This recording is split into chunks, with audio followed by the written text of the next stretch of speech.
मेघमाଳରେ शीघ्र आसुथिबा आम्भमानक प्रभु जीशु ख्रीष्टଙ୍କ ଅତି ପବିତ୍ର ଓ ବହୁମୂଲ୍ୟ ନାମରେ ଆପଣ ସମସ୍ତଙ୍କୁ ଆଉ ଗୋଟିଏ ନୂତନ ପ୍ରସଙ୍ଗରେ ପୁନର୍ବାର ମୁଁ ସ୍ୱାଗତ କରେ। ପ୍ରିୟ ପ୍ରଭୁଙ୍କ ଲୋକମାନେ ଆସନ୍ତୁ ଆଜି ମଧ୍ୟ ପରମେଶ୍ୱରଙ୍କ ବାକ୍ୟରୁ ଆଉ ଗୋଟିଏ ନୂତନ ପ୍ରସଙ୍ଗରେ ଅଳ୍ପ ସମୟ କଥାବାର୍ତ୍ତା ହେବା। ଆଜି ଆମେ ଯେଉଁ ପ୍ରସଙ୍ଗରେ କଥାବାର୍ତ୍ତା ହେବା ସେହି ପ୍ରସଙ୍ଗର ଶୀର୍ଷକ ହେଲା ଯୀଶୁଙ୍କ ଆଗମନ କାହିଁକି ବିଳମ୍ବ ହେଉଅଛି। ଆଜିର ପ୍ରସଙ୍ଗ ହେଲା ଯୀଶୁଙ୍କ ଆଗମନ କାହିଁକି ବିଳମ୍ବ ହେଉଅଛି।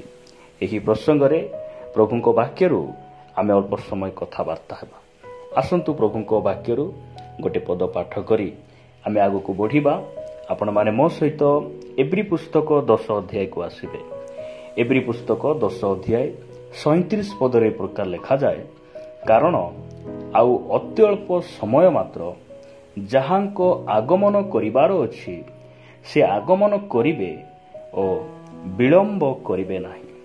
ପ୍ରିୟ ପ୍ରଭୁଙ୍କ ଲୋକମାନେ, ଏହି ବାକ୍ୟ ଆମମାନଙ୍କୁ ସ୍ପଷ୍ଟ ଭାବରେ କହେ ଯେ ସମୟ ଅତି ଅଳ୍ପ ରହିଛି, ଅତି କମ୍ ସମୟ ରହିଛି। ଯୀଶୁଖ୍ରୀଷ୍ଟ ଶୀଘ୍ର ଆଗମନ କରିବେ। ଏହି କଥା କେତେବେଳେ ଲେଖାଯାଉଛି? ଆଜିକୁ 2000 ବର୍ଷ ପୂର୍ବେ।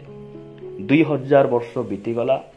ପ୍ରଭୁ ଯୀଶୁଖ୍ରୀଷ୍ଟ ସେ ଯେଉଁ ପ୍ରତିଜ୍ଞା କରିଛନ୍ତି ମଣ୍ଡଳୀକୁ ସେ ରାପ୍ଚରରେ ଉଠେଇ ନେବା ନିମନ୍ତେ, ସେ ଗୁପ୍ତ ଆଗମନରେ ଆପଣା ମନୋନୀତ ଲୋକମାନଙ୍କୁ ନେବା ପାଇଁ ସେ ଯେଉଁ ମେଘମାଳରେ ଆସିବେ, ସେ ଯେଉଁ ପ୍ରତିଜ୍ଞା କରିଛନ୍ତି ସେହି ପ୍ରତିଜ୍ଞା ଆଜି ପର୍ଯ୍ୟନ୍ତ ସେ ସଫଳ କରିନାହାନ୍ତି।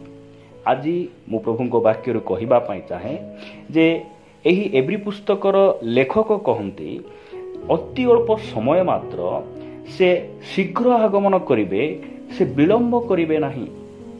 ପ୍ରଶ୍ନ ହେଲା ଯେ ଯୀଶୁଖ୍ରୀଷ୍ଟଙ୍କର ଆସିବାର ବିଳମ୍ବ କାହିଁକି ହେଉଅଛି। ପ୍ରିୟ ଭାଇ ଭଉଣୀମାନେ, ଯଦି ଆପଣମାନେ ସାଧୁ ପିତରଙ୍କ ପତ୍ରରେ ଦେଖିବେ, 2 ପିତର 3 ଅଧ୍ୟାୟ 9 ପଦରେ ପ୍ରକାର ଲେଖାଯାଏ ଯେ ପ୍ରଭୁଙ୍କର ଆଗମନ କାହିଁକି ବିଳମ୍ବ ହେଉଅଛି। ଆମେ ଏହି ବାକ୍ୟ ପଢ଼ିବା ଦ୍ୱାରା ଆମେ ସ୍ପଷ୍ଟ ଭାବରେ ଆମେ ଜାଣିପାରିବା। ଯଦି ଆପଣମାନେ 2 ପିତର 3 ଅଧ୍ୟାୟ 9 ପଦ ପଢ଼ିବେ, ବିଳମ୍ବ ବୋଲି ଯେପରି କେତେକ ଭାବନ୍ତି, ପ୍ରଭୁ ଆପଣା ପ୍ରତିଜ୍ଞା ବିଷୟରେ ସେପରି ବିଳମ୍ବ କରନ୍ତି ନାହିଁ, କିନ୍ତୁ ଯେପରି କେହି ବିନଷ୍ଟ ନ ହୁଅନ୍ତି ବରଂ ସମସ୍ତେ ମନ ପରିବର୍ତ୍ତନ କରନ୍ତି, ଏହା ଇଚ୍ଛା କରି ସେ ତୁମ୍ଭମାନଙ୍କ ପ୍ରତି ଦୀର୍ଘ ସହିଷ୍ଣୁ ଅଟନ୍ତି। ପ୍ରଭୁଙ୍କ ନାମର ଗୌରବ ହେଉ। ପ୍ରିୟ ଭାଇ ଭଉଣୀମାନେ, ବାଇବେଲ ଆମମାନଙ୍କୁ ସ୍ପଷ୍ଟ ଭାବରେ କହେ ଯେ ପରମେଶ୍ୱର ଆପଣା ପ୍ରତିଜ୍ଞା ବିଷୟରେ ସେ କ'ଣ କରନ୍ତି ନାହିଁ, ବିଳମ୍ବ କରନ୍ତି ନାହିଁ। ଯଦି ଆଜି ଯାଏଁ ସେ ଆଗମନ କରିନାହାନ୍ତି, ଆଜି ପର୍ଯ୍ୟନ୍ତ ସେ ଗୁପ୍ତ ଆଗମନରେ ରାପ୍ଚରରେ ଆପଣ ଲୋକମାନଙ୍କୁ ଉଠେଇ ନେବା ପାଇଁ ଯଦି ଆଜି ଯାଏଁ ସେ ଆସିନାହାନ୍ତି, କାହିଁକି ଆସିନାହାନ୍ତି? ବାଇବେଲ କହେ ଯେ ଅନେକ ଭାଇ ଭଉଣୀମାନେ ପରିବର୍ତ୍ତନ ହେବାର ବାକି ରହିଛି। ଲେଖାଯାଏ, କେହି ଯେପରି ବିନଷ୍ଟ ନ ହୁଅନ୍ତି, ସମସ୍ତେ ମନ ପରିବର୍ତ୍ତନ କରି ପ୍ରଭୁ ଯେବେ ମେଘମାଳରେ ଆସିବେ, ସମସ୍ତେ ତାହାଙ୍କ ସହିତ ମେଘମାଳକୁ ନୀତ ହେବେ, ତାଙ୍କୁ ସାକ୍ଷାତ କରିବେ। ଏହା ପରମେଶ୍ୱର ଇଚ୍ଛା କରି ସେ ଦୀର୍ଘ ସହିଷ୍ଣୁ ଭାବରେ ସେ ଅପେକ୍ଷା କରିଛନ୍ତି। ପ୍ରିୟ ଭାଇ ଭଉଣୀମାନେ, ପରମେଶ୍ୱର ଚିର ସହିଷ୍ଣୁ ନୁହନ୍ତି। ସେ ସବୁବେଳେ ଯେ ଅନୁଗ୍ରହ ଦେବେ ତାହା ନୁହେଁ। ଏହି ଅନୁଗ୍ରହର ଯୁଗ ସେତେବେଳେ ଶେଷ ହେବ ଯେତେବେଳେ ପରମେଶ୍ୱର ଆପଣା ମଣ୍ଡଳୀକୁ ଉଠେଇ ନେବେ। ଯେତେବେଳେ ମଣ୍ଡଳୀକୁ ସେ ଊର୍ଦ୍ଧ୍ୱକୁ ଉଠେଇ ନେଇଯିବେ, ସେହି ସମୟରେ ନା ପୃଥିବୀରେ କୌଣସି ପାଳକ ଥିବେ, ନା କିଏ ଆମକୁ ବାକ୍ୟ ବୁଝାଇବା ଲୋକ ଥିବେ, ନା ଆମ ପାଇଁ ଅନୁତାପ କରିବାର ସମୟ ଥିବ, ନା ଆମେ ପ୍ରାର୍ଥନା କରିପାରିବା। କିଛି ନାହିଁ। ପ୍ରିୟ ଭାଇ ଭଉଣୀମାନେ, ଆଜି ଯଦି ସେ ଆସିବାର ବିଳମ୍ବ ହେଉଛି, କାରଣ ଆଜି ମଣ୍ଡଳୀରେ ଅନେକ ଭାଇ ଭଉଣୀମାନେ ଅଛନ୍ତି, ପ୍ରାର୍ଥନା ଯାଉଅଛନ୍ତି ସତ କଥା, ବାକ୍ୟ ଶୁଣୁଅଛନ୍ତି ସତ କଥା, ଦାନ ଦେଉଛନ୍ତି, ଆରାଧନା କରୁଛନ୍ତି, ସେମାନେ ବାକ୍ୟ ପଢ଼ୁଛନ୍ତି, ଇଭେନ୍ ସେମାନେ ପ୍ରଚାର ବି କରୁଛନ୍ତି। ମାତ୍ର ପରମେଶ୍ୱର ଜାଣନ୍ତି ଯେ ଆଜି ସେମାନଙ୍କର ମନ ପରିବର୍ତ୍ତନ ହେଇନାହିଁ। ସେଥିପାଇଁ ସେ ଅପେକ୍ଷା କରିଛନ୍ତି।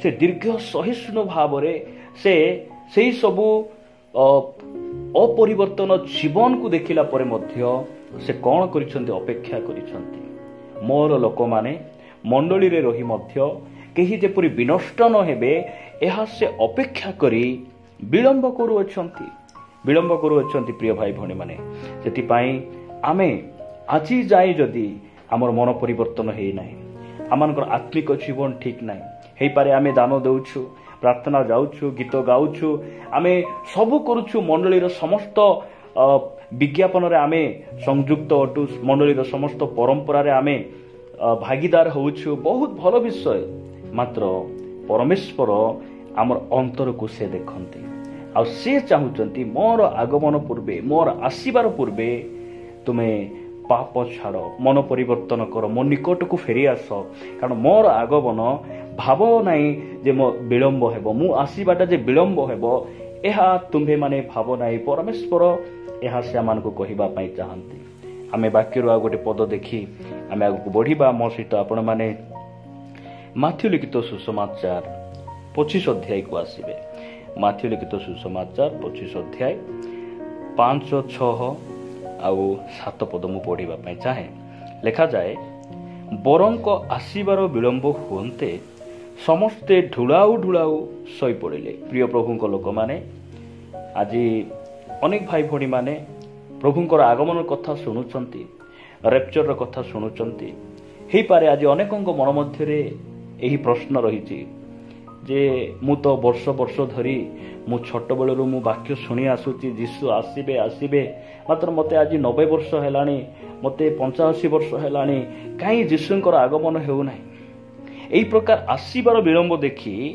ए स्थान रे आपण पढिबे 25 अध्याय रे 5 जन सुबुद्धि आउ 5 जन निर्बुद्धि कन्या मानक विषय रे लिखा जाय ए माने केही मध्य महिला नुहंती स्त्री नुहंती किबा विवाहिता नुहंती ए माने होचंती कन्या आउ मंडली रो दुईटी दल को बुझाए जे प्रभु से आसीबार विलंब काहींकी करूछंती मंडली रे केउ माने सुबुद्धि एवं केउ माने निर्बुद्धि सेमान को से पृथक करिबा पई भिन्न करिबा पई ताहांकर आगमन विलंब होउची एहा हमें जानि रखिबा आवश्यक रहिची प्रिय प्रभुंक लोक माने आपण सुबुद्धि कन्या मान को दल रो अछंती ना आपण निर्बुद्धि कन्या मान को दल रो अछंती एहा आपण को जानिबा पई पड़िबो जदि आजी आमे निर्बुद्धि कन्या मान को सदस्य अछु ताहेले आमे आम पाखरे एक्स्ट्रा ऑयल को आमे रखिबार आवश्यक रहिछि एक्स्ट्रा ऑयल बोली कहिले संगरे अधिक तैल बोली कहिले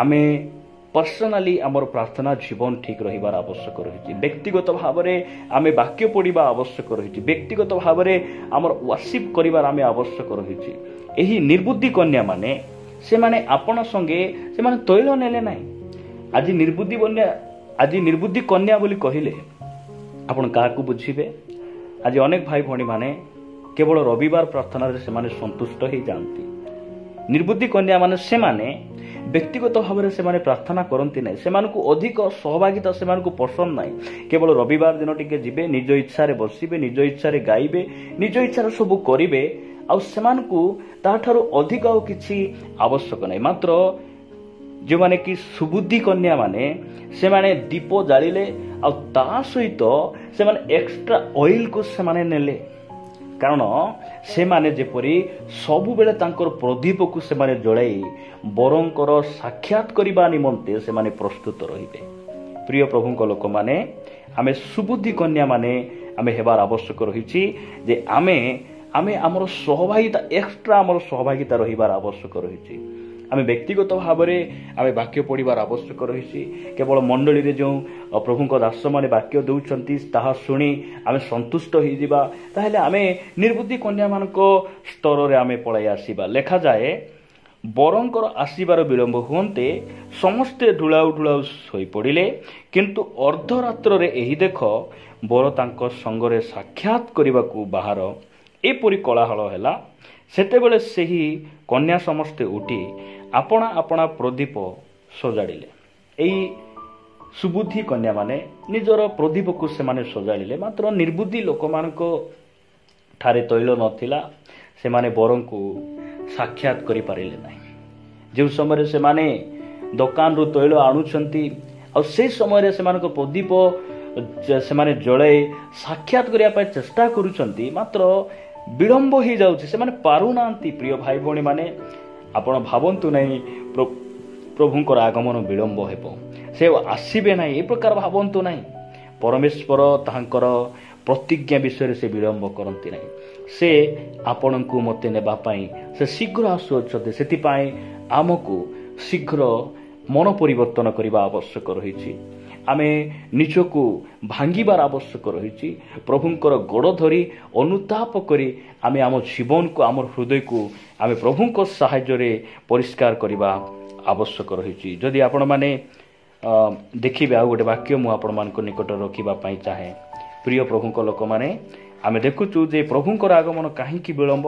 କାରଣ କେହି ଯେପରି ବିନଷ୍ଟ ନ ହେବେ ଆଉ ସମସ୍ତେ ମନ ପରିବର୍ତ୍ତନ କରିବେ, ଏଥିପାଇଁ ସେ ଆସିବାର ବିଳମ୍ବ ହେଉଅଛି। ଦ୍ୱିତୀୟ ବିଷୟ ଆମେ ଦେଖିଲୁ ଯେ ମଣ୍ଡଳୀରେ କେଉଁମାନେ ସୁବୁଦ୍ଧି କନ୍ୟା ଆଉ କେଉଁମାନେ ନିର୍ବୁଦ୍ଧି, ଅର୍ଥାତ୍ କେଉଁମାନେ ମନୋନୀତ ଆଉ କେଉଁମାନେ ଆହୁତ, ଏହି ଲୋକମାନଙ୍କୁ ଭିନ୍ନ କରିବା ପାଇଁ, ପୃଥକ କରିବା ପାଇଁ ସେ କ'ଣ କରୁଅଛନ୍ତି? ତାହାଙ୍କର ଆଗମନକୁ ବିଳମ୍ବ କରୁଅଛନ୍ତି। ମୁଁ ଆପଣମାନଙ୍କୁ କହିବା ପାଇଁ ଚାହେଁ, ବରଙ୍କୁ କେଉଁମାନେ ସାକ୍ଷାତ କରିବେ? ବରଙ୍କୁ କେଉଁମାନେ ସାକ୍ଷାତ କରିବେ? ଯଦି ଆପଣମାନେ ସେହି 2 ପିତର 3 ଅଧ୍ୟାୟକୁ ଆସିବେ, 2 ପିତର 3 ଅଧ୍ୟାୟ 11 ଆଉ 12 ପଦରେ ଲେଖାଯାଏ, ଏହି ସମସ୍ତ ବିଷୟ ଏହି ପ୍ରକାରେ ଲୁପ୍ତ ହେବାରୁ ଈଶ୍ୱରଙ୍କ ଯେଉଁ ଦିନରେ ଆକାଶ ମଣ୍ଡଳ ଜଳି ଉଠି ଲୁପ୍ତ ହେବ ଓ ମୌଳିକ ବସ୍ତୁ ସବୁ ପ୍ରଚଣ୍ଡ ଉତ୍ତାପରେ ତରଳିଯିବ, ସେହି ଦିନର ଆଗମନର ଅପେକ୍ଷା କରି ତାହା ଯେପରି ଶୀଘ୍ର ଆସିବ, ଏଥିପାଇଁ ତୁମ୍ଭମାନଙ୍କର କିପରି ସଦାଚାରୀ ଓ ଧର୍ମପରାୟଣ ହେବା ଉଚିତ। ସେମାନେ ବରଙ୍କୁ ସାକ୍ଷାତ କରିବେ ଯେଉଁମାନେ ତାହାଙ୍କର ଅପେକ୍ଷାରେ ଅଛନ୍ତି। କେବଳ ଅପେକ୍ଷାରେ ରହିଲେ ହେବ ନାହିଁ।